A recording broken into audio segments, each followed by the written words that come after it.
now we'll make sure they're started, because I need these guys to calm down. As always.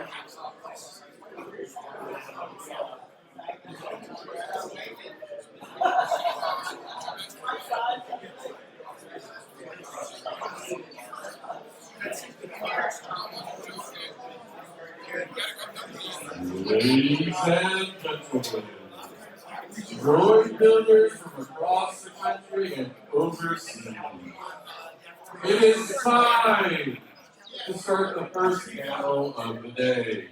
So in other words, shut up and sit your seats. I will tell you what to do if you all let the rowdy people who are drinking last night. Come on. All right, everybody, come on, have a seat. We're quiet down so we can all hear. Oh, don't make me get fancy. Use your school teacher voice. It doesn't matter, you guys. I'm just warning you right now.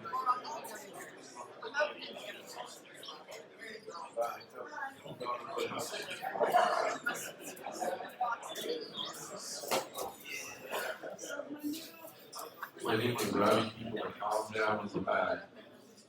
I might even see you guys. It's like watching you guys. See you guys right. He's in London and he gets close.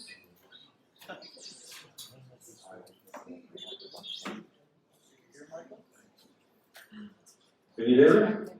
Hello?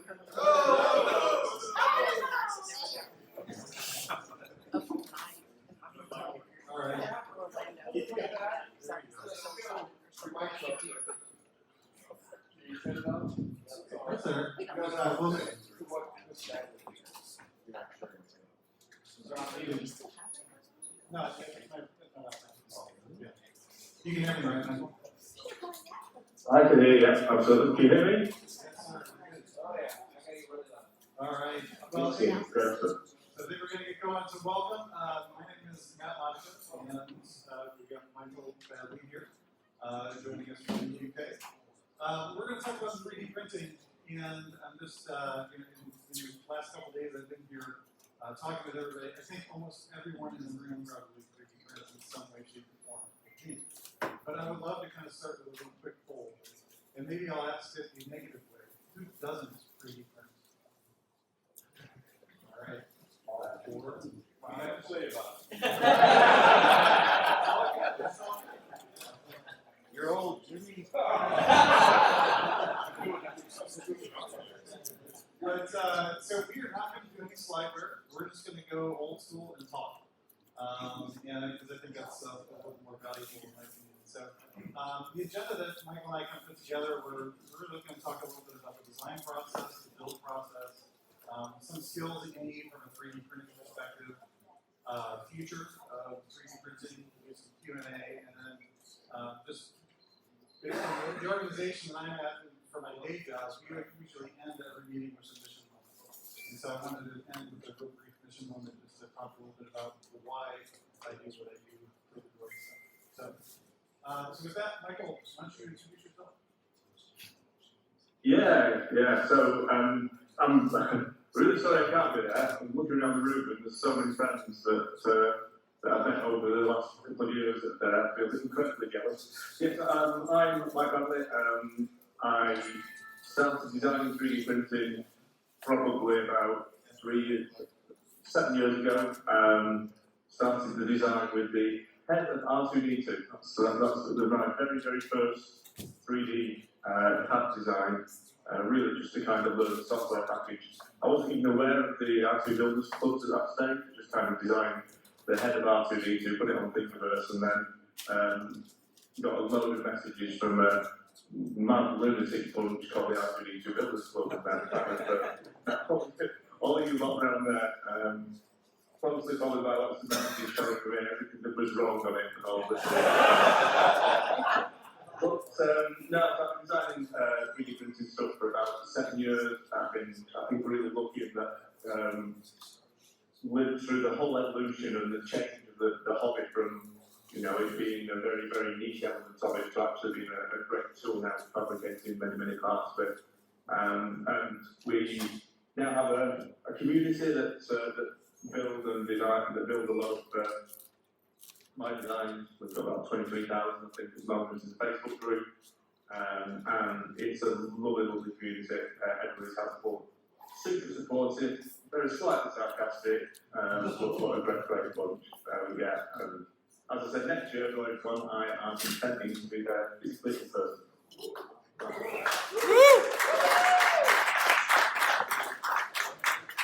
So my name is Modica. I'm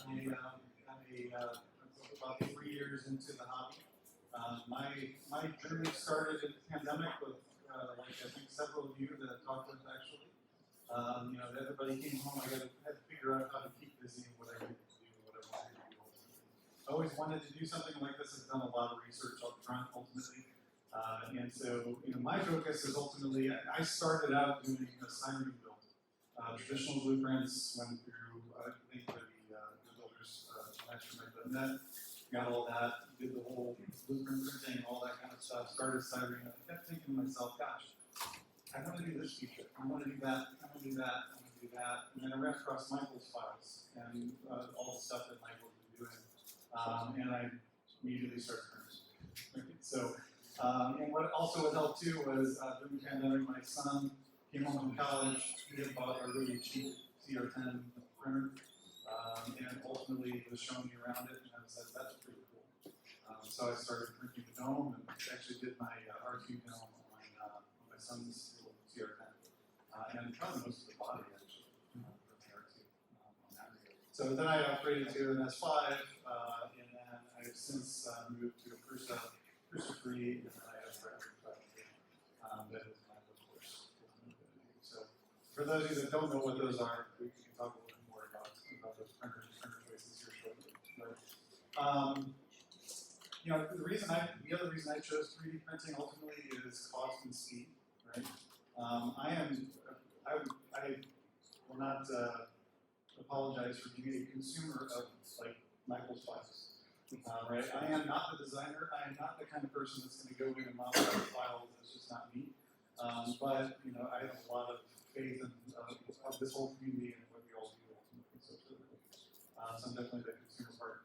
But let's talk a little bit about the design process. I'm going to kind of turn it over to Michael to maybe ask him a few questions a little bit about it. So, Michael, when you're thinking about planning a new design, right? So let's talk about maybe V2 or something, or some other design you're thinking about. What's your process that you go through, right? What's the mental model you get and how you start? Yeah, so the first one is naive optimism with a new story. I always think, oh, this one's going to be easy actually, because there's loads of space inside and actually it's fairly logically put together, which very, very quickly crumbles. I think the first part is getting some great references. So particularly where we've got new droids like Black B2 Commander or DO with the Rise of Skywalker. Typically, you just get a quick shot of it in a trailer, or you may get it going across the stage in celebration. And obviously, to cut it, what you've got to do is get right in there and all the greeners and all of the little details. So trying to collect reference materials on these first ones when you first come out is probably the start of the design process. The second part then is scale. So how big are these things? I think the first few images I saw of these two was at San Diego Comic Con. So there was no people and no references, and certainly not a measuring stick at the side or even a banana at the scale. So we're trying to work out how big these things are just from that first image. And then it's just really blocking out the basic shape, making sure you've got proportions right, and gathering as much detail as you can do. And in some cases, some of that detail isn't available, and you've got to make it up. I know when Dio rolled out on stage celebration on the Outcries of Skywalker, one of the biggest, the hardest elements was the back of his head. It's just this big round black circle which had loads of detail, but you couldn't actually see it. So it's trying to get all of those kind of details and get the images. And then once you've locked it out, it's then starting to again look at all the references and videos to understand the movements. And that's where your naive optimism just starts to crumble. So if you take V2 Evo, for example, you know, when we saw all of the different movements and animations that it did, and it did these things practically, it was, oh my god, it's a nightmare. And also you're trying to get some of the references from toys that are out at the time, all sorts of stuff that they're doing that. So block it, once you've blocked it, work out the features, and then what you're going to do is dive in and then decide on what the mechanisms are and how it potentially, what features it could have, what space we've got, and that's, as I said, that's where the optimism bit is a long distance memory, and you're right into the middle of it. And then you go through a period of despair, which is, oh my god, it's going to go beyond the laws of physics. I remember we did BD1, the little walking droid. I thought, it's just a head on legs. It looked a very, very light droid. Of course, by the time you build it and you start to realise the physics, it comes out, and that's where you get that despair moment. But then, it's testing and trying and trial and error, and eventually you get into a rhythm where things just start to move forward and go forward. I would say I'm just having a second revision now on B2, which we were playing with after what we learned from the first one. And I've just hit that moment now, just hit that, this is nice, everything's starting falling into pieces. I know probably next week I'll get spare again, but at the moment it's kind of going well. I think the other aspect is literally it's about experience. It's about constantly playing around with the software tools, understanding the limitations of 3D printing and the limitations of thermoplastics and what the materials we're working with, and then using them to the advantage within the design process. So there's a lot of skills that goes in there, but I think it starts with looking at the physical side, looking at what features you want to fit in there, and then rolling the sleeves up and going straight into that kind of engineering mode. And I must print 3 or 4 droids for every droid that I release in parts that I've tested. Doesn't quite fit, or physically when you put it in your hands, I think it's a better way of doing things. So there's a lot of evolution as well that kind of goes in there. Yeah, so to describe, I guess, some of that evolution, right? So it's, as I look at it and as I experience it, right? So my personal experience is I started with the V2 version of R2. And ultimately, we're doing a lot of cut files and everything, and I realized really quickly I don't want to mess with all the steam and do all that sanding and all that fun. So then I said, okay, I need a larger format printer, just bigger files, etc. Right? But then I looked at, okay, V2 is now the Mark III from an R2 perspective, and there was a lot of additional features that were introduced or that you introduced in that. So tell us a little bit about how do you think through that? How do you get that feedback ultimately? How do you incorporate it in? When do you know when the right time is for another revision? Just some insight there. Yeah, it's interesting. It's mechanics and the solution to a lot of problems becomes almost an obsession. I'll wake up at 4:30, 5 o'clock in the morning with oh my god, there's a great way of connecting 2 panels together, in a mechanical way, and then jump up and start to CAD the solution to it. So I think you build a toolbox of different kind of techniques, and then what you do is then you evolve them to the next build and the next build. So the other element is the materials you're using. So when I designed V2, that was in ABS, and I was using acetone welding for ABS. So consequently, that whole build was designed as I was building it, really, for acetone welding, which lots of flat sides that kind of weld together, and ABS acetone welding is very, very, very solid. Then, when I started to look at the Mark III, the main reason I did the Mark III was because of the large format printers, 500mm printers. I wanted to do I had a vision of a kind of droid with 3 rings that you could stack on top of each other, and use the body itself as a strength, so the skins as a strength, whereas the V2 was quite thick, and I used lots of the different layers to add strength. And so then it became, a lot of different challenges to solve. But also what I was doing is using a lot of the experience that I got from B2 in that I knew that I wasn't using the AES anymore, so I wanted something that had a bit more of a mechanical, build and more mechanical holding the parts together. And I think the probably 2-3 years later, then I did Chopper, which was another one of the large astromech ones that I did. And Chopper I'd incorporated probably about 4 years of experience and learning off some of the smaller and some of the larger droids. So I was really pleased with the way the Chopper came together, and because what I wanted to do is not build specifically for live ABS or specifically where you have to glue it. I think gluing the mechanical always works better, and with Chopper I use the little push screws to hold the panels together. Really, one of my favourite designs, to be honest, with Chopper, because of that evolution. It actually encapsulates everything that I've done in the prior designs, and that's, I think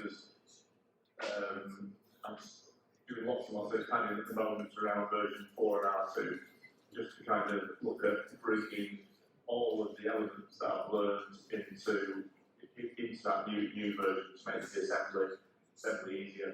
The other challenge with the evolution of the design is making sure that you use the electronics or the physical fixings that are available and accessible to everybody.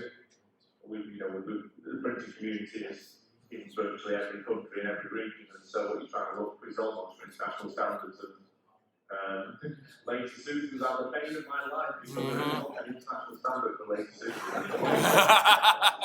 Irrespective of what size they are. So it seems like that also drives the kind of evolution. And then physical experience as well, just in things that you've seen at work, and also some of the pain that you've seen on the group where people have struggled with parts. You think actually I can probably make that a little bit easier to assemble. Like the batch boxes on version 2 was very, very difficult to get off and on, and so that's something that just needs fixing.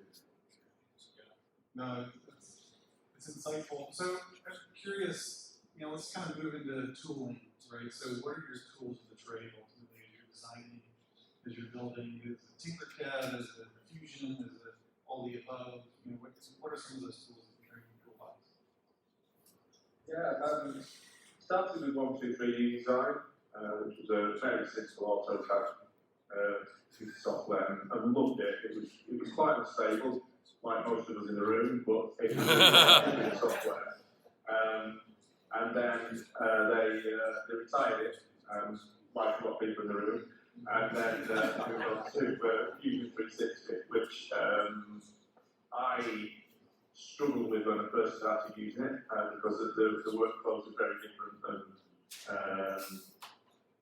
123 design, and then got into quite a good process for how I use those tools. So yeah, Fusion 360, I don't really use things like 3D mice. There's specific mice that you can use for moving around in 3D space. You can use tablets. I think they're very good for if you're doing soft sculpting, if you're kind of doing the cat breaches and things like that. But for hard sculpting, my tools of trade, if you like, can be Fusion 360, a really good powerful laptop, and a mouse, and lots of patience and copy.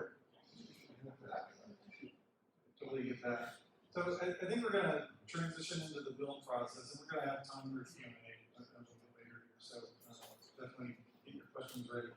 But on the build process, right? So I think the biggest thing that I hear from a lot of people is, do I need to buy a $1,000 printer? Do I need to buy expensive equipment? Do I need to buy whatever it is ultimately? And the things that I would say, and I want to hear your perspective too, Michael. But from my perspective, just relating to my journey that I talked to you about, right? So I started on a borrowed printer from my son, right? It was probably a $130 printer ultimately, and I printed the full R2 film, right? And that was great because it gave me a lot of experience on manual bed leveling. And if you don't know on the manual bed leveling, I'm sorry. I'm still doing it. It's pretty horrible. And then, moving on to the other printers that I chose, right? So I just chose, and I had the ability to buy a large format printer, right? But you don't have to. You can stay with a smaller printer. You can stay with the cut files and things like that, and you can get just as good results ultimately. And I forgot to mention, I got my R5 here, R5J2. He is Mark III version of Baddeley's files, and the full dome as well. So all 3D printed head to toe, ultimately including all drive systems and everything as well. So I'm happy to answer any questions later about it. But I've seen several of you have very similar ones that are using the same thing ultimately.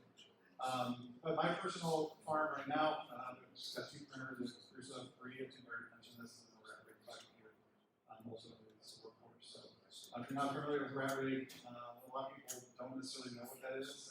It's a group that's a lot of open source files that they designed a full printer with off-the-shelf components that you can buy.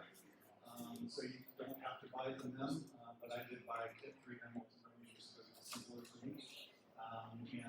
And it's incredible, right? So just put it in perspective as far as speed and time, that kind of thing.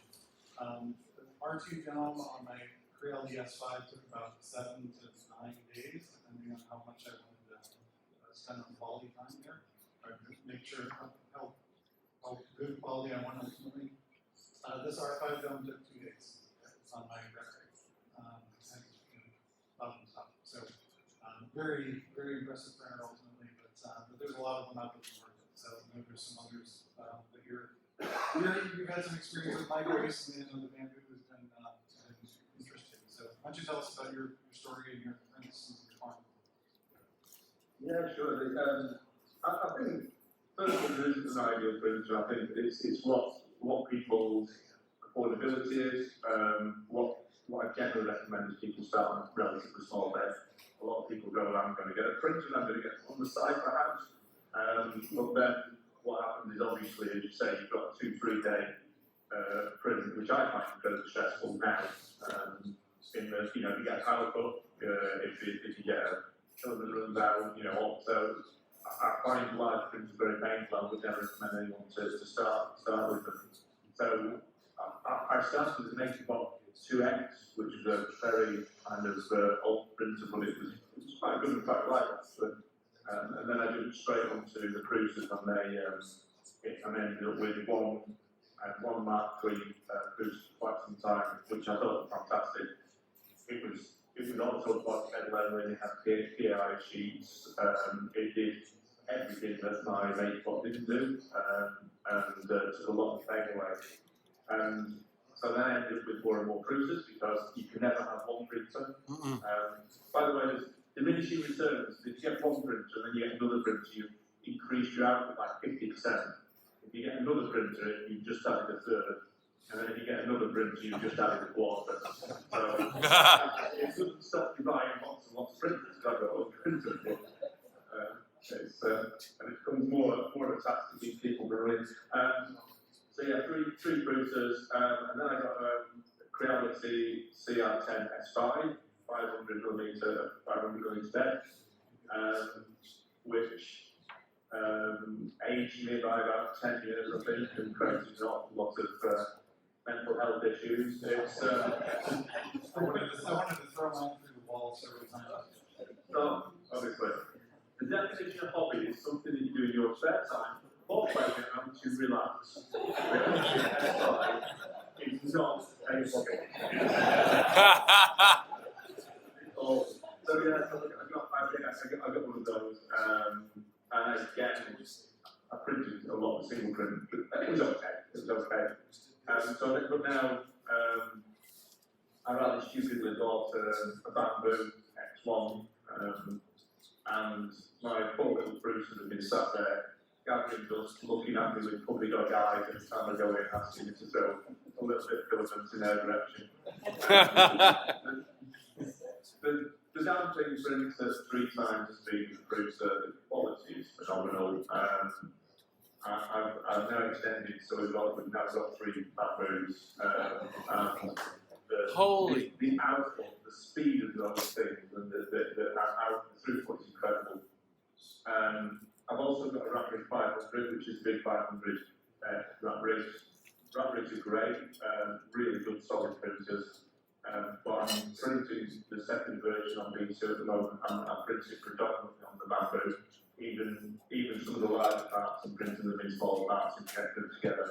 I'm still a big fan of doing that because of that stress of having a 2-day print without things falling over, and you know, just the general quality as well that you get out of Bamboo.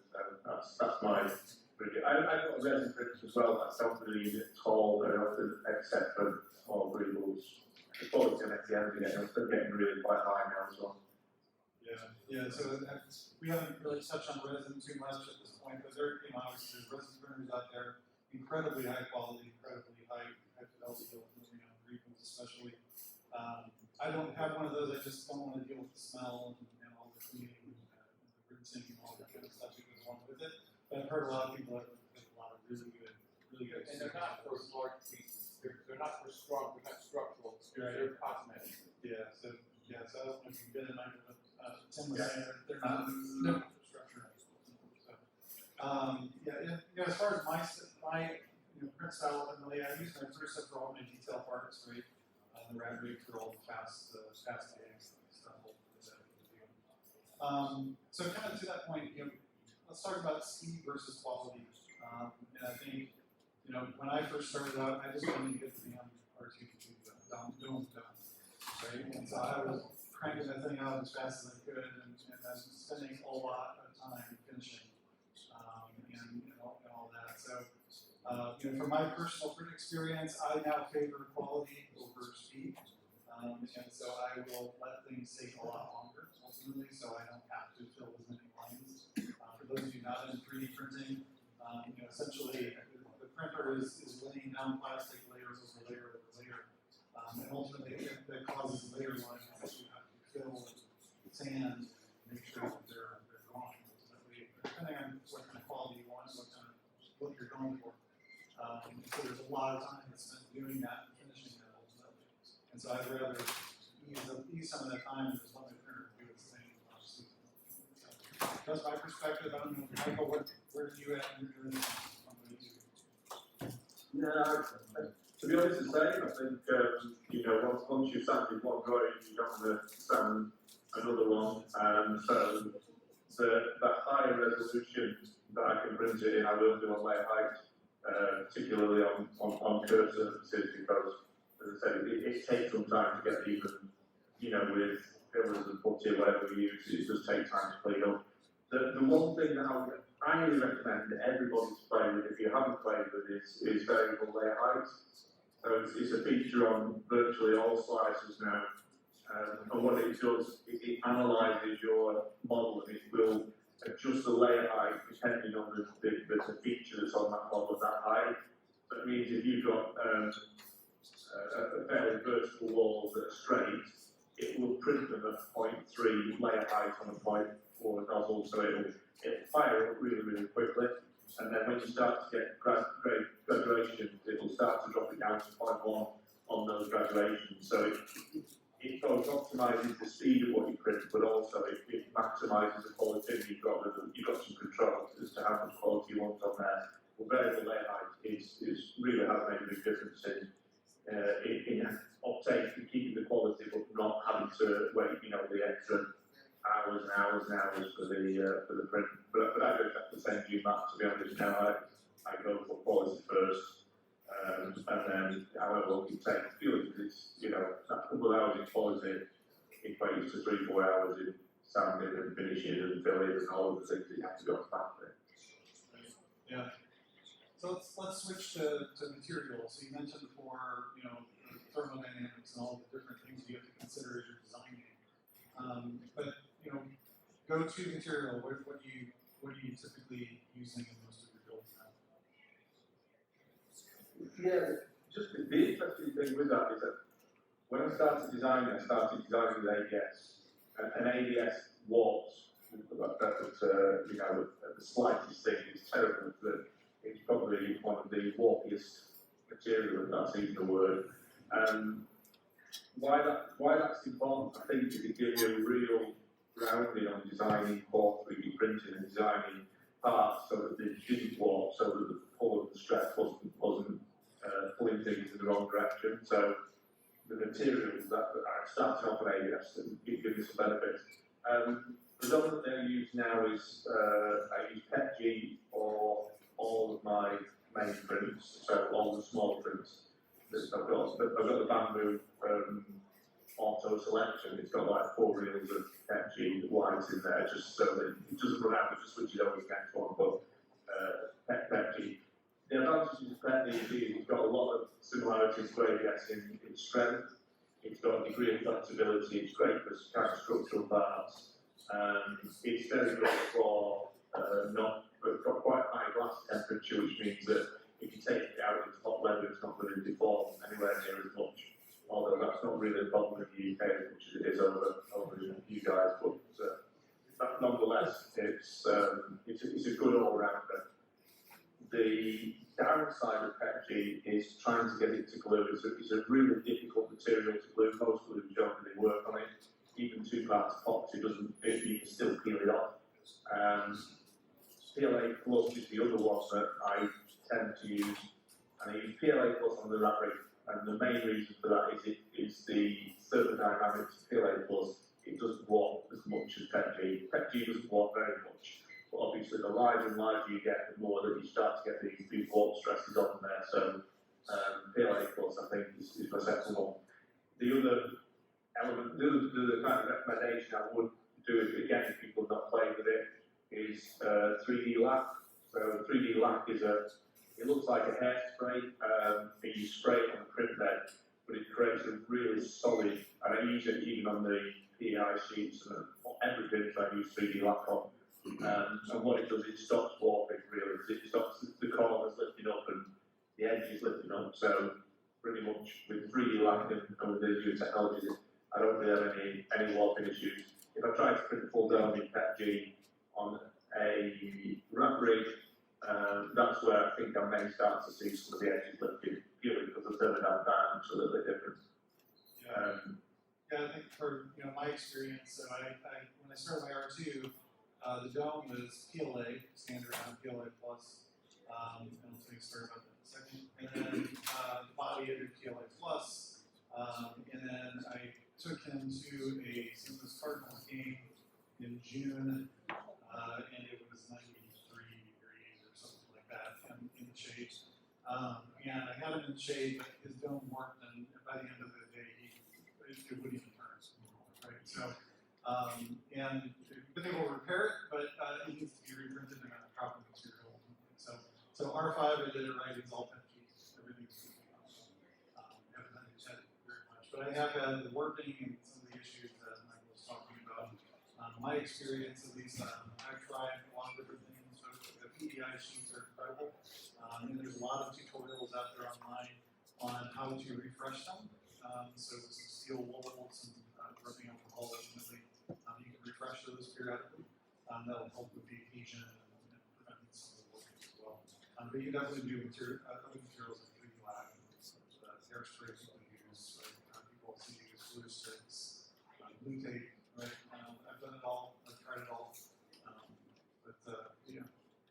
So while we're on the material, brand name, I know we're going to maybe avoid a little bit of that. We don't want to recommend or not recommend, but is there any differences that you've experienced, Michael, in brands of filament, or are all brands created equal? I've not had a huge amount of variance on brands. PLA Plus, there is a difference between every manufacturer puts different ingredients to make it PLA Plus, so there's no standard. But generally, I tend to stick with a couple of brands that I use, and only the kind of the cheap Amazon style ones. But for me, it's more important I get it next day on Amazon than it is on the specific brand. But yeah, the only differences that I do notice on it is 2 things. One is the winding on them. So the more you pay, the better winding you tend to get on the rolls. There is a shift towards using cardboard rolls now rather than plastic rolls, which is fantastic and from an environmental perspective is the right thing to do. The auto material device on the bamboo doesn't particularly like plastic rolls. You can print plastic edges, paper rolls or cardboard rolls, so you can print plastic edges to those. So that does come into choice.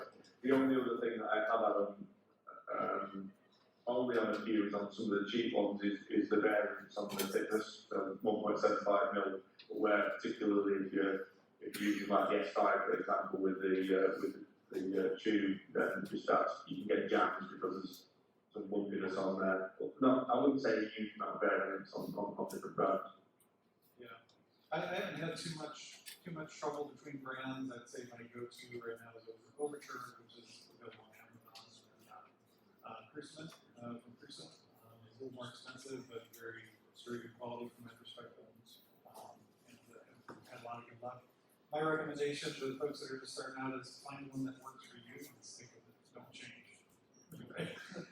Because there's a lot of variables with the temperatures and the way that your printer reacts and ultimately does things in the hot end that I think, in my opinion, affect your quality of your output system. So And color doesn't matter. So you find the color. color doesn't matter. We're going to paint everything anyway, so. Or most of us are going to paint everything anyway. Although, with the bamboo and it's got the 4-color changing option on it, if you want to wait that time for it to sweep and clean and do all the things it's going to do, I mean, it's just pretty high quality stuff. I was looking at the gentleman's this morning, some of the quality, so it's incredible. So Mike, you talked a little bit about adhesion, or not adhesion, but gluing together, right, in assembly. So, what are your recommendations ultimately on, getting this thing put together and ultimately getting it to the point where it's not going to crack and have adjustments later? Yeah, so I guess the levels of priority are the way I would select it. If I've got a chemical weld, I would chemical weld in the first instance. So with ABS, you can use acetone, and ASA will use acetone. Chemical welding is by far the strongest one because effectively it's a full bond. The only challenge with chemical welding when you start to move it out of ABS and ASA is the material itself is pretty nasty. So when you want to start chemical welding PLA or PETG, just read the health and safety sheets and take all the precautions. So otherwise, there is some nasty stuff in there. After that, my next port of call, and what I use most of the time is epoxy, 2-part epoxy glue. So that, for me, is a really good solid bond. With what I've been doing on a lot of designs now is using grub screws, because grub screws are serrated, obviously, and the cheap, you can buy them in big packs of thousands or whatever for quite a reasonable amount. And then on the models, actually modelling a hole on the hole, actually modelling serrations on the hole and making it fairly loose. So what you do then is take a grub screw, stick it in epoxy, stick it in there, and then it fills the void between the grubs, and that gives a mechanical active glue one, which again is not my preference. And it's mainly because I started using PETG, and I know PETG you can peel even epoxy, can't you? But yeah, that's kind of where I'm at. Yeah, it's for me, I do a lot of the mechanical fastening wherever possible, to your point. And then I've actually done some things, and I'm not sponsoring or anything like that, but 3D glue. I don't know if anybody ever looked at that. There's a company, I think, out of Illinois somewhere. And it does an incredible job, although it is incredibly toxic to the microscope. Definitely a respirator. BTG, it's PVC, blue, all-purpose glue, purple primer, chemical bond. All right, so let's talk a little bit about skills and frustrations and all those things. So, Michael, what are? I would just say, how do you deal with frustration? Right? And I can only imagine the scale and level that you deal with on a big basis when you're doing this stuff. So, how do you deal with that? We're going to deal with frustration. So what are the questions? I think first, I tend to have a few projects on the go, and I do what I feel like doing at that particular time. So sometimes I'll be, I've been doing this morning, I've been doing some epoxy, sticking magnets into holes, and then, of course, you get all of this epoxy glue, which is horrible. It's probably the worst substance next to honey for getting sticky and horrible everywhere. And then, because you do magnets, of course, then the magnets shoot out the holes, and then they jump back to the magnets where they want to be rather than the holes. And then you end up in this enormous sticky mess of epoxy and magnets, which is where I was this morning. So I eventually got all the magnets into the holes and double checked the polarity of them, because invariably at that point I'll end up doing reversing one of them, and then when I try to stick things together, it will push away. But then, it just felt right to go and clean up, shut the door on the room, and I thought I'll come back to that later. And then just go and do a little bit of CAD work, because it was, that I found it a little bit more relaxing, so I just jumped back into there. So kind of, I think for me, doing illustration, just doing, remember it's a hobby. These things is there to relax you, it's there for pleasure, so if something's really getting to you, just go and do something else. But it's and jumping on to what you were saying about skills, I think that's one of the great things about the hobby, is thinking of it, and this is another way of dealing with illustration, is thinking of the whole thing as a learning exercise. You're not building an R2, you're learning a bunch of new skills. Nobody goes into this hobby knowing about painting, whether electronics, electrics, programming, CAD design, printing, mechanics, crimping, soldering, all of these things that we do. So actually what you're doing is every day you're learning these things, which makes future builds easier. And so that's the other way I kind of get around the frustration being thinking, every day is a kind of a school day. I guilty as charged with the polarity issues. I've done that several times, unfortunately. Although I think there was a video from Tim that was like, oh, it's so simple, just mark the polarity on the magnets before you start doing it. So, very helpful little tip. So let's talk, we're getting a little short on time, we'll make sure we have time for questions. So let's just talk briefly about the future of 3D printing. Michael, do you want to maybe just kind of describe your thoughts on, what do you think is next? What's gonna happen? What should we be looking out for? Listen. Yeah. I mean, it's an exciting time at the moment. I think proofs are resting on the laurels a little bit. There's some great technology in there that never really pushed boundaries. I think Bamboo will come across with all the active feedback and the tuning that they've done to get the speed of these things and the quality of them. I think that's really kind of exciting. The X-Y4s shifting towards those is great. I've always had an issue really with bed cylinders. If you think about the S5 is not even a functioning product. There's no way that an S5 could shift a cube that's half a metre by half a metre by half a metre of plastic back and forth while it's printing on it. So, it's the Core X5 is far better for those bigger ones. I think resin's really interesting, but to Tim's point, it's not something that we've seen that works well structural. It works fantastic for greebles and for details. There's recently some paintings that have fallen over now, so it's become open. There's one around using inkjet technology, so what it does is it uses inkjet technology to spray resin out, and then it uses UV light to cure it. So effectively, it's like the inkjet printers that you would have at home. And Stratasys originally had all of the paintings on there, and their paintings run out of that. But I'd imagine that we may start to see some of the inkjet 3D printers. That'd be fantastic for speed, it's fantastic for quality, and some of the resins are really quite good. The only downside of it is it does bring in proprietary inks, like we're getting ink again, as you know, with colour printing, inks are more expensive than gold, I think people have said, so we've got to kind of watch out for that. And then there's some of the other ones, like the laser sintering, but you're getting into more kind of industrial type products, and they've not really hit the whole market as much. So I think FDM is definitely here to stay. I think resin's great. I think there's a lot of development in materials which I personally find very, very interesting and relevant. And then I'm very interested to see how this inkjet technology develops, and whether that will start to hit the hobbyist market. That's great. So I think I want to open up for questions and see what we've got. One back there. Morning, Michael. Yeah, talk about it. Hello. Just curious with the debate on 0.4 versus 0.6 nozzles and kind of how that impacts performance or quality. Were you able to get that, Michael? Yeah, so we're talking nozzle size, I guess. Yes. Yeah. A difference of sizes and quality is regular considerations around nozzles.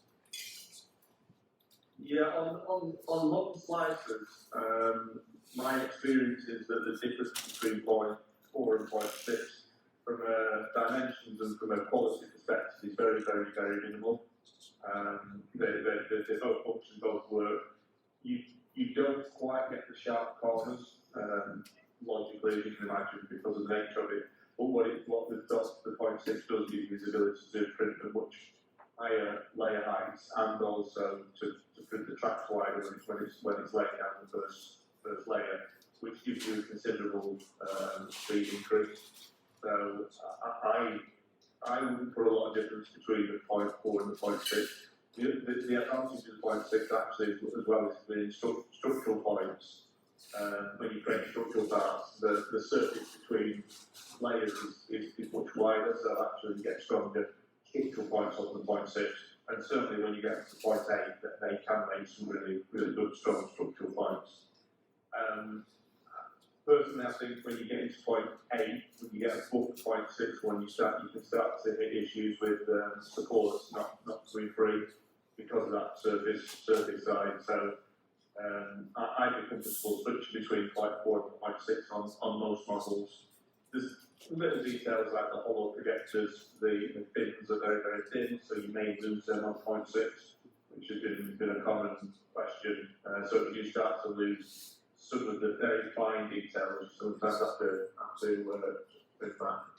But they're both good work off. I've got 0.6 on the rack rig, and I've got 0.4s on the back room with the boosters. And I tend to go. I don't go past 0.6 even on the 500 beds, just the 0.8 to me a little bit too low resolution. Yeah, my experience is I use 0.4 for my Crusoe for all my detail, and 0.6 for the rack rig for all the high speed stuff.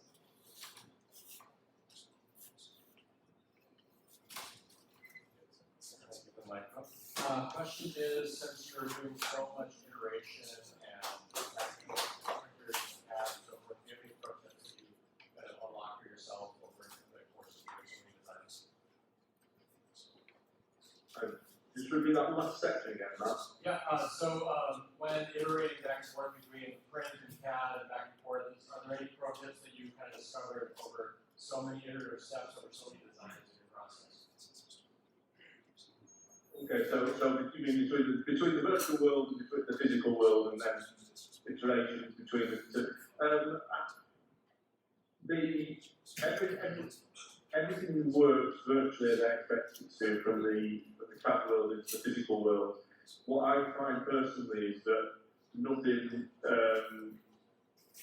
ever gives me that physical presence, movement, grabbing hold of the parts and moving the parts together from an inspiration perspective. So some of the best problems that I would solve come from when I printed it and thinking, I could have done this, I could have put a hole there, I could have put a joint there. So I think from an engineering perspective, I'm very hands-on in the way that I think on the iterative bit. The other one, I guess, also then is things like strength and flexibility. So how much strength and how much flexibility you build up experience of that. But again, that I often jump between the two. It's just simply to go, I think it's a working card, and then typically I've over-engineered it, to be honest, rather than under-engineered it, and I can start to pull something back. Thank you. Yeah, back here and then here.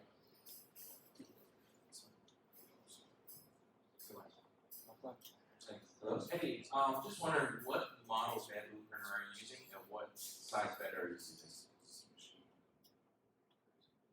So model and size of your bamboo. Well, bamboo, yeah, so I'm using the bamboo X1, which is the one with the automatic material selection on there. The bed size is 256 by 256 by 256, so about 256 millimetre cube. A little bit bigger than Bruce, but certainly not to the, the 300 mil would be probably the ideal. The 256 is a little bit undersized, but bamboo don't do any one larger than that. Or, Hi, I guess getting dimensions of these things, you can see a freaking glimpse of the trailer are very challenging. Can you write a story whereby you used an interesting method to determine the dimensions? They weren't crowdsourced by people holding bananas factories.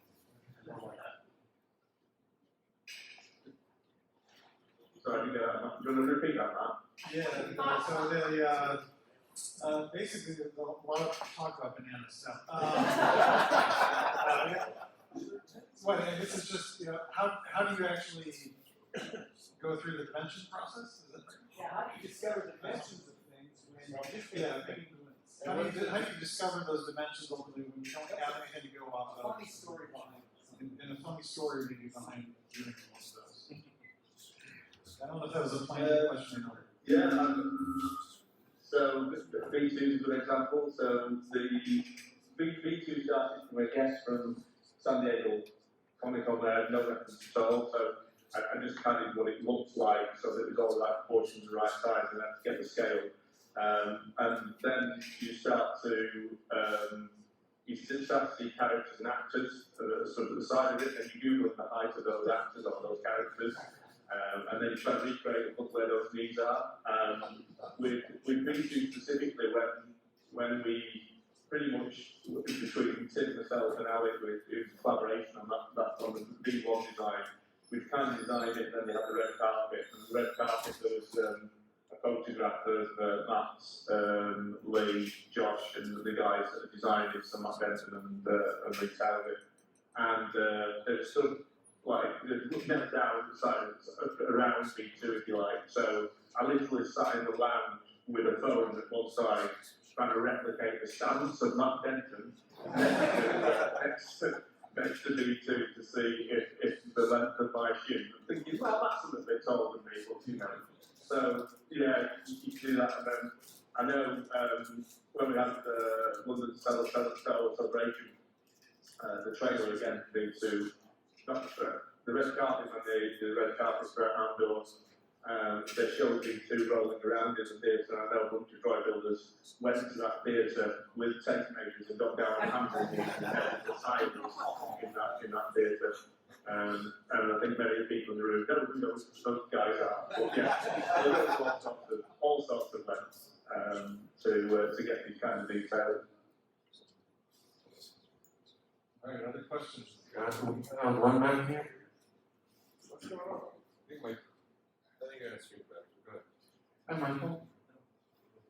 In your experience up to now, has there been a memorable moment where you were stuck in your process? And if so, how did you get past that point? Yeah, so I'll probably choose Chopper's arms. So when I started designing Chopper, I was chatting to Michael Master, who obviously did the original one, or the original live one for Lucasfilm a while back, and he was telling me about all of the limitations that he had, and kind of could you do this and could you do this, and one of the things he said he wanted to get the arms to come out and actually flex as well. So that was iteration hell. So because the problem with animated characters is they don't have to conform to physics. So the arms could just disappear when it's folded inside, and the scale on top of the arms, they don't physically fit in there. And so I went through countless different designs of do they slide out of tubes and fold out, or do they fold down like bananas into the main body. Bananas a bit of thing today. So kind of and that one was it was really tough to do that. And the way in the end I compromised on that particular one. I made the arms slightly smaller and just started tweaking little bits just so I could get through that. But yeah, that was a particularly difficult challenge, that one. Anybody else? All right, let's see any other questions. So I'm gonna try to share my screen up here, just for the brief mission moment. But while I'm doing that, Michael, any last words, thoughts? No, that sounds horrible. No last words. Any last thoughts that you have for this group of lunatics over here?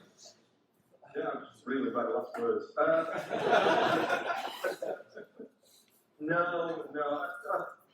We've talked a lot about 3D printing and we've talked a lot about the design process and all this kind of stuff, but the one thing we haven't talked about is the community, and I think this is part of the reason why, you know, I look into the room and I just see a bunch of friends that I've met over the years, and I think the strongest part for me of the whole Droid building community is all of the people, is all of the, you know, the support, the complementary skills, how helpful everybody is.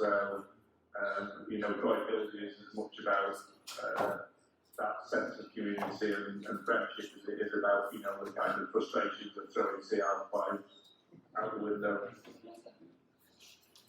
Completely agree. All right, so as I mentioned at the beginning, so I work for a health system in the St. Louis area, and we usually end a lot of our meetings and sessions with mission moments. Why do we do what we do, or what's really there? And I love this picture, and by the way, before anybody asks, yes, there is a HIPAA release on file at Children's Hospital.